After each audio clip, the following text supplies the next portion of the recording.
Президенттикке талапкер Рашид Тагаевдин штабында анын талапкерлигин колдоп, кол коюу үчүн келгендердин саны үзүлбөйт. Бекболот бул жерге биринчилерден болуп келди. Ал бардык талапкерлердин өмүр баянын изилдеп чыгып, Рашид Тагаевди колдоону чечтим дейт. Анткени анын ою боюнча бул адам экономикалык жана социалдык маселелерди чечүүдө чоң тажрыйбага ээ. Кол топто бул президенттик шайлоо өнөктүгүнүн маанилүү этабы, андыктан өлкөнүн келечеги калктын активдүүлүгүнөн көз каранды дейт шаар тургундары. Ал эми штабтын кызматкерлери кол чогултуу 3 декабрга чейин уланаарын эскертет. Рашид Тагаевга колдоо көрсөткүсү келгендер Жибек жолу 268-2 дарегине келип, атайын бланкка кол коюп кетсе болот.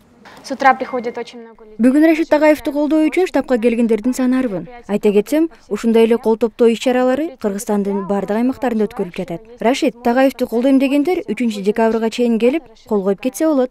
Кол топтоо процедурасы ыйгарым укуктуу өкүлдөр жана штабтын кызматкерлери тарабынан уюштурулган. Колдоо үчүн келген жарандар өз кол тамгаларын атайын бланкка коюудан мурун талапкердин өмүр баяны жана жасаган иштери жөнүндө маалымат ала алышты. Кандидат Тагаев Рашид Бакирович, самовыдвиженец, 1958 года, генерал-майор милиции, дважды депутат Джугурку Кенеша.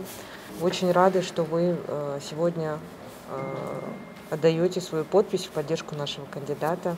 Коронавирус инфекциясынын шартында талап кылынган коопсуздук чаралары да эске алынган. Бул жерге келген ар бир шайлоочуга бет кап таратылып, колун антисептик менен тазалоосу үчүн шарт түзүлгөн.